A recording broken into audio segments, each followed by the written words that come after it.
Hello friends, स्वागत है आप सभी का हमारे इस यूट्यूब चैनल हिंदी साहित्य बाय पूजा पांडे में।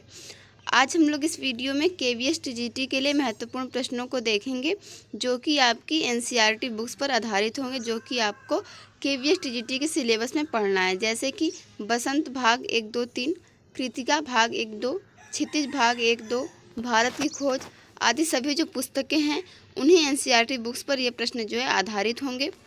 चलिए तो शुरू करते हैं आज के इस वीडियो को, जिसमें हम लोग महत्वपूर्ण प्रश्नों को देखेंगे। आप लोग हमें कमेंट कर ज़रूर बताइएगा कि ये प्रश्न आपको कैसे लगे। पहला प्रश्न है, भगवान के डाकिए द्वारा लाई गई चिट्ठियों को कौन नहीं पढ़ सकता है? ऑप्शन है ए इंसान, बी पेड़ पौधे, सी पानी या फिर डी पहाड़। तो इसका राइट आंसर हो जाएगा ऑप्शन नंबर ए इंसान। भगवान के डाकिए द्वारा लाई गई जो चिट्ठियां होती हैं उन्हें इंसान नहीं पढ़ सकते। चलिए अगला प्रश्न देखते हैं। एक देश की धरती द्वारा भेजा गया सौरभ दूसरे देश की धरती तक कैसे पहुंचता है? ऑप्शन है ए हवा से, बी फूल से, सी धूल से या फिर डी सुगंध से। तो इसका राइट आंसर हो जाएगा ऑप्शन नंबर डी सुगंध से। एक देश की धरती द्वारा जो सौरभ भेजा जाता है वो दूसरे देश की धरती तक सुगंध के माध्यम से पहुंचता है। अगला प्रश्न देखते हैं। भगवान के डाकिये इस संसार को क्या संदेश देना चाहते हैं? ए आपसी प्रेम का, बी विश्व बंधुत्व का, सी भेदभाव न करने का या फिर डी निरंतर आगे बढ़ने का। तो इसका राइट आंसर हो जाएगा ऑप्शन नंबर बी विश्व बंधुत्व का। भगवान के डाकिये जो हैं इस संसार को विश्व बंधुत्व का संदेश देना चाहते हैं। अगला प्रश्न देखते हैं। भगवान के डाकिये इस पाठ के रचयिता कौन है? ए है रामदरस मिश्र, बी हरिशंकर परसाई, सी भगवती चरण वर्मा या फिर डी रामधारी सिंह दिनकर। तो इसका राइट आंसर होगा option number D Ramdhari Singh Dinkar. भगवान के डाकिये इनकी रचना है। अगला प्रश्न हम लोग देखते हैं।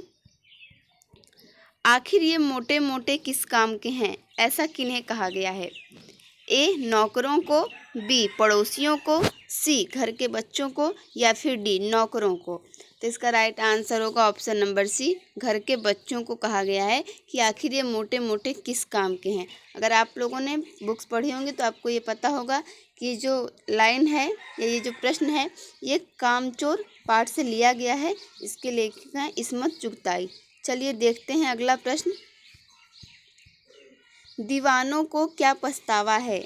ए भिखमंगे बनने का, बी स्वच्छंद प्यार लुटाने का, सी लोगों को मस्त न बना पाने का या फिर डी इनमें से कोई नहीं। तो इसका राइट आंसर हो जाएगा ऑप्शन नंबर सी लोगों को मस्त न बना पाने का पछतावा है किनको? दीवानों को। अगला प्रश्न देखते हैं। बलिवीरों के मन में बलि होने की चाहत किसके लिए है? ए परिवार के लिए, बी राज्य के लिए, सी देश के लिए या फिर डी अपने आप के लिए। तो इसका राइट आंसर होगा ऑप्शन नंबर सी देश के लिए। चलिए अगला प्रश्न देखते हैं। मस्ती भरा जीवन जीने वाले लोगों के बीच क्या बन जाते हैं? आदर्श, बी शोक, सी मेहमान या फिर डी उल्लास। तो इसका राइट आंसर होगा ऑप्शन नंबर डी उल्लास। मस्ती भरा जीवन जीने वाले लोग जो हैं वो अन्य लोगों के बीच एक उल्लास बन जाते हैं। चलिए देखते हैं अगला प्रश्न। लेखक अपने सम्मुख कौन सा भेद बनाए रखता है? ए कौन सी रचना अच्छी है और कौन सी नहीं, बी कौन सी रचना समाज के लिए उपयोगी है, सी कौन सी रचना भीतरी प्रेरणा का फल है और कौन सी बाहरी दबाव का, डी किस रचना को लोग पसंद करेंगे। तो इसका राइट आंसर होगा ऑप्शन नंबर सी कि कौन सी रचना भीतरी प्रेरणा का फल है और कौन सी बाहरी दबाव का फल है। इस भेद को लेखक जो है वो अपने सम्मुख बनाए रखता है। चलिए अगला प्रश्न देखते हैं। टुन्नू दुलारी के लिए क्या उपहार लाया था? ए कानों के झुमके, बी गले का हार, सी गांधी आश्रम में बनी खादी की धोती या फिर डी पाँवों की पायल। तो इसका राइट आंसर होगा ऑप्शन नंबर सी गांधी आश्रम में बनी खादी की धोती। चलिए अगला प्रश्न देखते हैं। गैंगटॉक या गंतोक का अर्थ क्या है? ए जलाशय, बी चोटी, सी पहाड़ या फिर डी पठार। तो इसका राइट आंसर हो जाएगा ऑप्शन नंबर सी पहाड़। गैंगटॉक या गंतोक का जो अर्थ होता है वो होता है पहाड़। अब हम लोग अगला प्रश्न देखते हैं। गंतोक में सुबह आंख खुलते ही लेखिका बालकनी की ओर क्यों दौड़ी? ए माउंट एवरेस्ट देखने के लिए, बी कंचनजंगा देखने के लिए, सी धौलागिरी देखने के लिए या फिर डी अमरनाथ की गुफा देखने के लिए। तो इसका राइट आंसर होगा ऑप्शन नंबर बी कंचनजंगा देखने के लिए जो लेखिका थी वो आंख खुलते ही बालकनी की ओर दौड़ी। अब चलिए अगला प्रश्न देखते हैं। दिल्ली में फौरन हाजिर होने का हुक्म किसे दिया गया? यह प्रश्न जो है जॉर्ज पंचम की नाक इस पाठ से लिया गया है। ऑप्शन है ए चित्रकार को, बी नाटककार को, सी मिस्त्री को या फिर डी मूर्तिकार को। तो इसका राइट आंसर होगा ऑप्शन नंबर डी मूर्तिकार को फौरन हाजिर होने का हुक्म दिया गया। अगला प्रश्न है। तिमरो माया से घे मलाई सताऊच, इसका अर्थ क्या है? ए तुम्हारी माया तुम ही जानो, बी तुम्हारा प्यार अमर है, सी तुम्हारा प्यार मुझे सदैव रुलाता है या फिर डी तुम्हारा प्यार सच्चा है। तो फ्रेंड्स तिमरो माया से घे मलाई सताऊंच, इसका अर्थ होगा कि तुम्हारा प्यार मुझे सदैव रुलाता है। अगला प्रश्न देखते हैं। भोलानाथ किसको देखकर सिसकना भूल जाते थे? ए अपनी माँ को, बी अपने पिता को, सी अपने भाई को या फिर डी खेल के साथियों को। तो इसका राइट आंसर होगा ऑप्शन नंबर डी खेल के साथियों को देखकर जो भोलानाथ थे वो सिसकना भूल जाते थे। अगला प्रश्न हम देखते हैं। भरिया किसे कहते हैं? ए पानी भरने वाले कहार को, बी भारवाहक कुली को, सी मजदूरी करने वाले को या फिर डी पुरोहित को। तो फ्रेंड्स आपने जो पाठ पढ़े हैं उन पाठ के आधार पर भरिया जो है वो भारवाहक कुली को कहते हैं। अगला प्रश्न देखते हैं।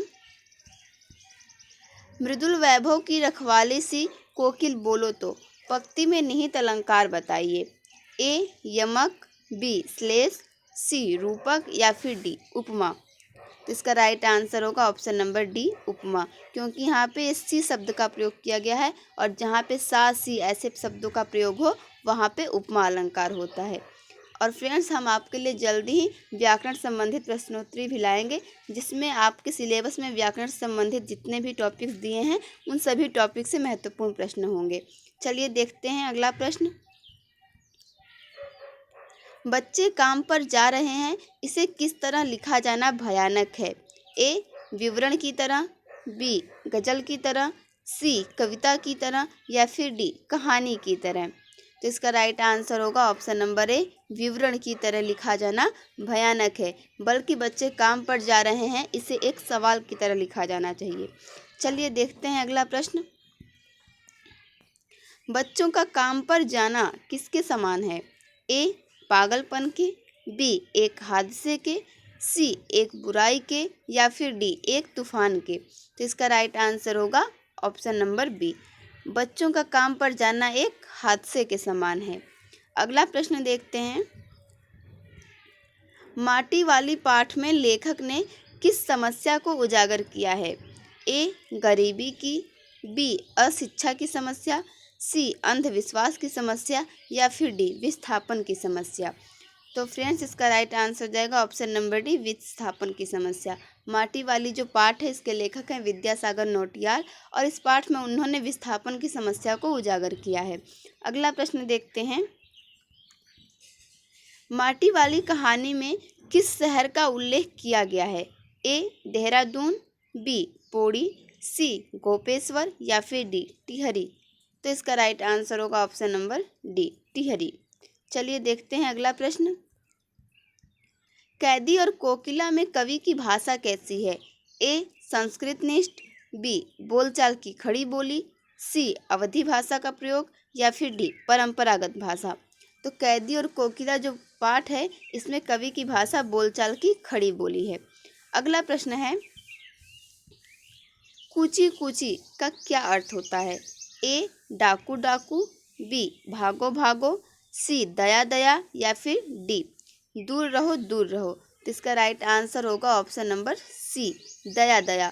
कूची कूची का अर्थ होता है दया दया। अगला प्रश्न देखते हैं।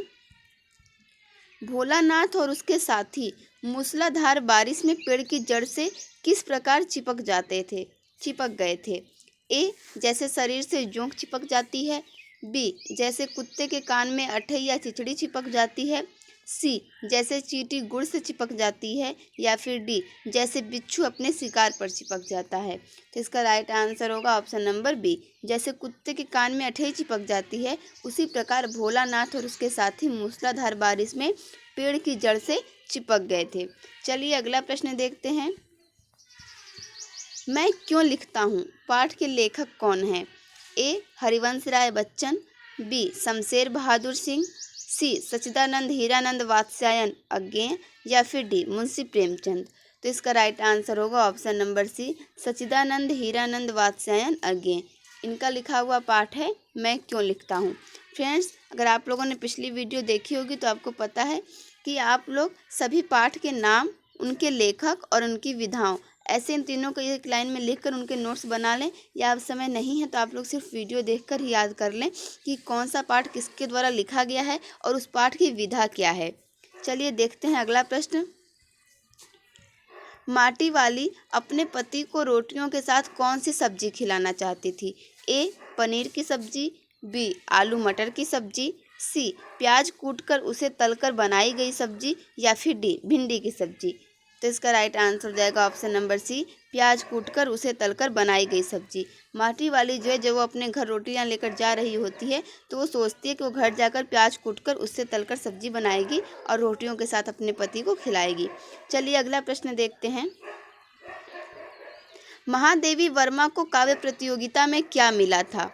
ए एक साल, बी गीता की एक पुस्तक, यहाँ पे जो है मिस टाइपिंग हो गया, यहाँ पे गोतो नहीं बल्कि यहाँ पे गीता रहेगा, गीता की एक पुस्तक, सी प्रेमचंद का उपन्यास गोदान, या फिर डी चांदी का कटोरा। तो इसका राइट आंसर होगा ऑप्शन नंबर डी, चांदी का कटोरा। चांदी का कटोरा जो है महादेवी वर्मा को काव्य प्रतियोगिता में मिला था। अगला प्रश्न देखते हैं। सुभद्रा जी कहाँ की रहने वाली थी।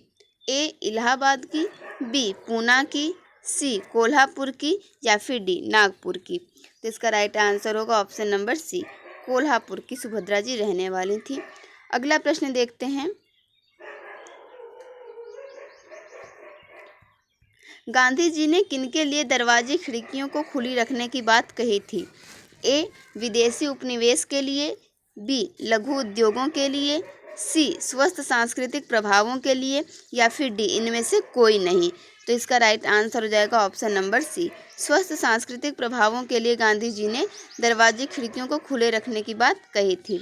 अगला प्रश्न देखते हैं। उपभोक्ता संस्कृति के कारण हम कैसी दास्तां स्वीकार करते जा रहे हैं। ए राजनीतिक दास्तां, बी सांस्कृतिक दास्तां, सी बौद्धिक दास्तां, या फिर डी सामंती दास्तां। तो इसका राइट आंसर हो जाएगा ऑप्शन नंबर सी, बौद्धिक दास्तां। चलिए अगला प्रश्न देखते हैं। प्रेमचंद के फटे जूते पाठ में लेखक ने प्रेमचंद का कैसा चित्रण किया है। ए बनावटी, बी अतिशयोक्तिपूर्ण चित्रण, सी व्यंग्य चित्रण, या फिर डी यथार्थ चित्रण। तो इसका राइट आंसर होगा ऑप्शन नंबर डी, यथार्थ चित्रण। फ्रेंड्स देखिए, प्रेमचंद के फटे जूते यह पाठ जो है ये व्यंग्य विधा की रचना है, लेकिन इसमें जो प्रेमचंद का चित्रण हुआ है तो उनका यथार्थ चित्रण हुआ है। अगला प्रश्न देखते हैं हम लोग। गधे के कौन से गुण उसे ऋषियों मुनियों की श्रेणी में खड़ा कर देते हैं। ए परिश्रम, बी अध्ययन, सी सहन शक्ति, या फिर डी त्याग। तो इसका राइट आंसर होगा ऑप्शन नंबर सी, सहन शक्ति।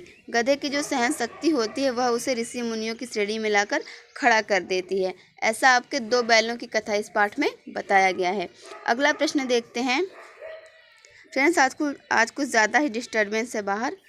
चलिए प्रश्न है, हरिशंकर परसाई का जन्म कब और कहाँ हुआ। ए 1922 में मध्य प्रदेश के होशंगाबाद में, बी 1922 में इलाहाबाद में, सी 1932 में पटना में, या फिर डी 1922 में वाराणसी में। तो इसका राइट आंसर हो जाएगा ऑप्शन नंबर ए। 1922 में मध्य प्रदेश के होशंगाबाद में हरिशंकर परसाई का जन्म हुआ था। अगला प्रश्न है, गया ने हीरा मोती को दोनों बार सूखा भूसा खाने को दिया क्योंकि ए, गया पराये बैलों पर अधिक खर्च नहीं करना चाहता था, बी, गरीबी के कारण खली आदि खरीदना उसके वश की बात नहीं थी, सी, वह हीरा मोती के व्यवहार से दुखी था, या फिर डी, उसे खली आदि सामग्री की जानकारी नहीं थी। तो इसका राइट आंसर हो जाएगा ऑप्शन नंबर ए। गया जो है वो पराये बैलों पर अधिक खर्च नहीं करना चाहता था, इसीलिए उसने हर बार उन्हें सूखा भूसा ही खाने को दिया। अगला प्रश्न देखते हैं, पशुओं में कौन सा गुण मनुष्य के गुणों से ज़्यादा विकसित है? ए, मन के भावों को समझना, बी, परिश्रम करना, सी, अच्छे बुरे में भेद करना, या फिर डी, दूसरों से काम लेना। तो इसका राइट आंसर हो जाएगा ऑप्शन नंबर ए। मन के भावों को समझना जो है ये गुण जो है वो मनुष्यों के गुणों से ज़्यादा विकसित है, किसमें? पशुओं में। अगला प्रश्न देखते हैं,